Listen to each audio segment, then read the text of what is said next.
اللهم صل على محمد وعلى آل محمد۔ السلام علیکم ورحمۃ اللہ وبرکاتہ۔ آج کے اس سبق میں ہم سیکھیں گے سورۃ آل عمران کی آیت نمبر 180 ہے اور پارہ نمبر 4 ہے لن تنالوا البر۔ آج کے سبق میں اللہ کے راستے میں خرچ کرنے میں بخل کرنے کا ذکر ہے کہ جو شخص واجب زکوٰۃ وغیرہ نہیں ادا کرتا تو اس کے متعلق ہے، اور اس کے بعد کی جو آیت ہے اس میں بڑی گستاخی جو یہود کی طرف سے اللہ کی ذات کے متعلق کی گئی کہ وہ کہنے لگے کہ ان اللہ فقیر ونحن اغنیاء، کہ اللہ فقیر یعنی محتاج ہے اور ہم مالدار ہیں۔ یہ اس وقت ہوا جب اللہ کے رسول صلی اللہ علیہ وآلہ وسلم نے مسلمانوں کو قرآن پاک اور وحی کے ذریعے جو احکامات آئے صدقہ خیرات کرنے کے اور اپنے مال خرچ کرنے کے، لوگوں میں تقسیم کرنا، جو غریب ہیں ان کی مدد کرنے کے لیے، تو اس کے لیے یہ لفظ ہے کہ من ذا الذی یقرض اللہ قرضا حسنا، کون ہے جو اللہ کو قرض حسنا دے۔ اللہ کو دینے سے مراد کہ اللہ کے بندوں کو دے تو اللہ اس کو عطا فرمائیں گے۔ تو اس قرض حسنا کو لے کر کے یہود گستاخی کرنے لگے کہ اللہ یعنی محتاج ہو گیا ہے اور ہم مالدار ہیں، جو ہم سے مانگا جا رہا ہے۔ تو اس کا بھی ذکر انہی آیات میں ہے۔ آج کا سبق شروع کرتے ہیں۔ اعوذ باللہ من الشیطان الرجیم، بسم اللہ الرحمن الرحیم۔ ولا يحسبن الذين يبخلون بما آتاهم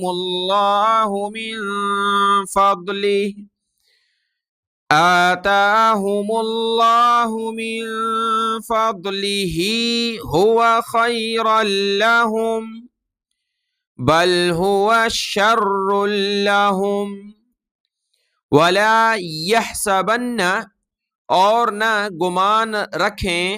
اور نہ گمان کریں، الذین وہ لوگ، یبخلون جو بخل کرتے ہیں، کنجوسی کرتے ہیں، بما اس پر، آتاہم اللہ جو دیا ہے اللہ نے ان کو، من فضلہ اپنے فضل میں سے، اپنے فضل سے اللہ نے ان کو جو رزق عطا کیا ہے اس سے وہ جو بخل کرتے ہیں تو وہ گمان نہ کریں، ہوا خیر لہم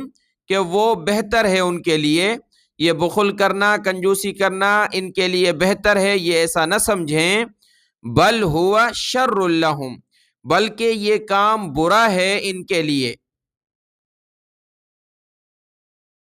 سَيُطَوَّقُونَ مَا بَخِلُوا بِهِ يَوْمَ الْقِيَامَةِ،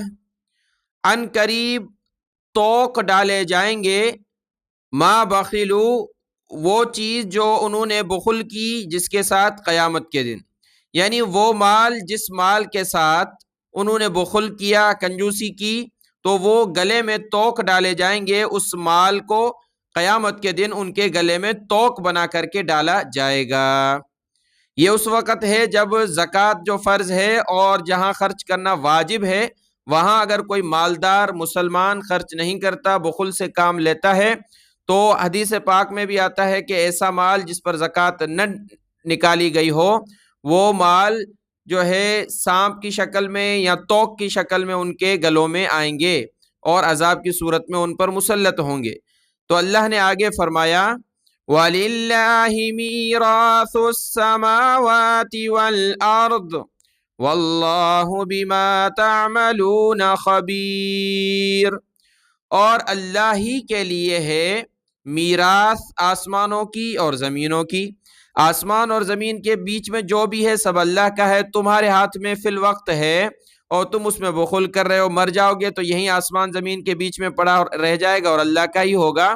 ابھی اللہ نے تمہیں اختیار دیا ہے کہ اپنی خوشی سے تم اللہ کو دو تو اس پر تمہیں ثواب ملے گا، نہیں تو تم مر جاؤ گے، ساری انسانیت مر جائے گی، سارا مال وہیں کا وہیں آسمان زمین کے درمیان پڑا رہے گا، یعنی اللہ کو تو ویسے ہی مل گیا لیکن تمہیں پھر ثواب نہیں ملے گا۔ ابھی تمہاری آزمائش ہے، جو مال ملا ہے اپنی نیت سے خوشی سے تم جب خرچ کرو گے تو تمہارے اعمال نامے میں ثواب درج ہوگا، نہیں کرو گے تو تمہارے مرنے کے بعد تو ویسے ہی آسمان زمینوں کی ساری ملکیت اور میراث اللہ کی ہے، تو تمہیں اس کے خرچ کرنے سے ثواب تو ملے گا نہیں، وہ چیز دوبارہ اللہ ہی کی قبضے اور ملکیت میں آ جائے گی۔ واللہ بما تعملون خبیر، اور اللہ باخبر ہے اس سے جو تم عمل کرتے ہو، اور اللہ بما اس سے تعملون جو تم عمل کر رہے ہو خبیر خوب خبردار ہے۔ اب اگلی آیت ہے آیت نمبر 181 میں اس گستاخی کا ذکر ہے جو یہود نے اللہ کی ذات کے بارے میں کی۔ لقد سمع الله قول الذين قالوا إن الله فقير ونحن أغنياء۔ لقد بلا شبہ یقیناً سمع اللہ، اللہ نے سن لی، قول بات، الذین ان لوگوں کی، ان لوگوں کے قول کو اللہ نے سن لیا، قالو جنہوں نے کہا، ان اللہ بے شک اللہ، فقیر محتاج ہے، ونحن اور ہم، اغنیاء غنی ہیں یعنی مالدار ہیں۔ تو آگے اللہ نے فرمایا کہ انہوں نے جو بات کہی ہے ہم لکھ کے رکھ لیتے ہیں، قیامت میں ان کے اعمال نامے میں ان کو یہ بات کہی جائے گی۔ سنكتب ما قالوا وقتلهم الأنبياء بغير حق ونقول ذوقوا عذاب الحريق۔ سنكتب ہم ضرور لکھ لیں گے، ما قالوا اس کو جو انہوں نے کہا، وقتلهم اور ان کا قتل کرنا، الانبیاء نبیوں کو، بغیر حق نا حق، جو نبیوں کو قتل کرتے تھے نا حق وہ بات، اور جو یہ اللہ کی گستاخی کریں یہ ساری بات ان کے اعمال نامے میں ہم لکھ کے رکھتے ہیں۔ وَنَقُولُ اور ہم کہیں گے، ذوقوا چکھو، ذوقوا کا معنی ذائقہ یعنی چکھنا، چکھو، عذاب الحریق جلن کا عذاب، آگ کا جو جلن کا عذاب ہے وہ چکھو، اور ہم ان کو وہ تمام باتیں یاد دلائیں گے جو انہوں نے کہی تھیں اور جو انہوں نے نبیوں کو قتل کیا، شہید کیا۔ ذَلِكَ بِمَا قَدَّمَتْ أَيْدِيكُمْ وَأَنَّ اللَّهَ لَيْسَ بِظَلَّامٍ لِّلْعَبِيدِ۔ ذَلِكَ یہ اس وجہ سے، بِمَا قَدَّمَتْ یعنی یہ بدلہ ہے اس کا، قدمت جو آگے بھیجا، ایدیکم تمہارے ہاتھوں نے، وَأَنَّ اللَّهَ اور بے شک اللہ، لَيْسَ نہیں ہے، بِظَلَّامٍ ظلم کرنے والا، لِلْعَبِيد بندوں پر، اللہ اپنے بندوں پر ظلم کرنے والا نہیں ہے، لیکن قیامت میں ان کو کہا جائے گا یہ وہ ہے جو تمہارے ہاتھوں نے آگے بھیجا۔ اگلی آیت میں اس بات کا تذکرہ ہے کہ وہ یہودی کہنے لگے کہ ہم محمد صلی اللہ علیہ وآلہ وسلم پر ایمان اس لیے نہیں لاتے کہ ہماری کتابوں میں لکھا ہے کہ اللہ نے ہم سے عہد لیا ہے، کہ اللہ نے فرمایا کہ جو نبی تمہیں یہ معجزہ دکھائے کہ جو تم قربانی کرو اور آسمان سے آگ آ کر کے اس کو جلا دے، تو یہ معجزہ جو نبی دکھائے اس پر ایمان لانا۔ تو حقیقت کیا ہے کہ پچھلے جو بنی اسرائیل کے نبی اور امتیں گزری ہیں وہاں صدقہ خیرات کرنے کا طریقہ یہ ہوتا تھا کہ جو بھی غلہ، جانور، جو بھی خیرات کرو تو اس کو ایک پہاڑی پر رکھ دو، اللہ کی طرف سے اگر قبول ہوگا تو ایک آگ آئے گی اس کو جلا دے گی، اگر قبول نہیں ہوا تو وہ پڑا پڑا سڑ جائے گا۔ تو یہ اس وقت کا ایک طریقہ تھا، لیکن اس امت میں اللہ نے فرمایا کہ اس کو جو خرچ کرو گے تو اللہ کے جو بندے ہیں ان کو کھلانا ہے، پلانا ہے، آگ کو جلا کر کے، اس میں آگ میں جلا کر کے ضائع نہیں کرنا۔ تو یہ یہودی اس وقت بنی اسرائیل کے اس معجزے کو لے کر کے کہنے لگے کہ اللہ نے ہم سے عہد کیا ہے، حالانکہ اللہ نے ایسا کوئی عہد تورات میں نہیں کیا تھا، تو اس کا تذکرہ ہے۔ الذين قالوا إن الله عهد إلينا ألا نؤمن لرسول حتى يأتينا بقربان تأكله النار۔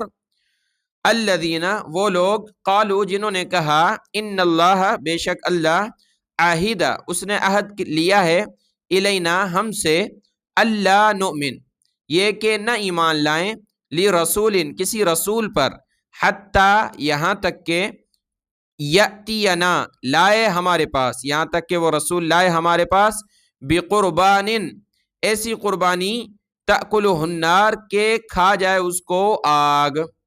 وہ لائے نبی یعنی معجزہ ہمارے پاس ایسی قربانی کا کہ اس کو آگ کھا جائے، آسمان سے آگ آئے اس کو بھسم کر دے، یہ معجزہ ہو تو پھر ایمان لائیں گے۔ یہ اللہ نے ہم سے عہد کیا، حالانکہ یہ حقیقت نہیں تھی۔ آگے اللہ تعالیٰ نے فرمایا قُلْ قَدْ جَاءَكُمْ رُسُلٌ مِّن قَبْلِي بِالْبَيِّنَاتِ وَبِالَّذِي قُلْتُمْ فَلِمَ قَتَلْتُمُوهُمْ إِن كُنتُمْ صَادِقِينَ۔ قُلْ اے محمد صلی اللہ علیہ وآلہ وسلم فرما دیجئے، قد یقیناً جاءکم آئے تمہارے پاس رسول، آئے تمہارے پاس رسولن کئی رسول، جاءکم آئے تمہارے پاس رسولن کئی رسول، من قبلی مجھ سے پہلے، بالبینات واضح دلائل کے ساتھ، وبالذی قلتم فلم قتلتموہم ان کنتم صادقین، کہ تمہارے پاس رسول آئے مجھ سے پہلے واضح معجزے واضح دلائل کے ساتھ، وبالذی قلتم اور اس معجزے کے ساتھ جس کو جو تم نے کہا کہ یہ معجزہ قربانی والا ہو، تو وہی معجزہ پہلے پیغمبر تمہارے پاس لائے تھے، یعنی تمہارے بڑوں کے پاس، بنی اسرائیل کے پاس۔ فَلِمَ قَتَلْتُمُوهُمْ پھر کیوں تم نے قتل کیا انہیں، ان کنتم صادقین اگر تم سچے ہو، اگر ہو تم سچے، یعنی تم سچے ہو کہ محمد صلی اللہ علیہ وآلہ وسلم یہ ہمیں معجزہ دکھائیں تو ہم ایمان لائیں گے، تو تم سے پہلے تمہارے بڑوں کے پاس جو پیغمبر آئے یہی معجزہ لے کر کے، تو کیوں شہید کیا گیا انہیں؟ شہید انہوں نے کیا تمہارے بڑوں نے، اور تم اس پر راضی ہو، خوش ہو، اس لیے اپنے بڑوں کی پیروی کر رہے ہو، تو پھر کیوں تم نے اس طرح شہید کیا، ان کنتم صادقین اگر تم اپنی اس بات میں سچے ہو۔ فَإِن كَذَّبُوكَ فَقَدْ كُذِّبَ رُسُلٌ مِّن قَبْلِكَ جَاءُوا بِالْبَيِّنَاتِ وَالزُّبُرِ وَالْكِتَابِ الْمُنِيرِ۔ فَإِن پھر اگر كَذَّبُوكَ وہ جھٹلاتے ہیں آپ کو، اے محمد صلی اللہ علیہ وآلہ وسلم، پھر اگر یہ آپ کو جھٹلاتے ہیں، بات نہیں مانتے، فَقَدْ كُذِّبَ تو یقیناً كُذِّبَ جھٹلائے گئے، رسول کئی رسول، من قبلی کا آپ سے پہلے کئی رسول جھٹلائے گئے ہیں،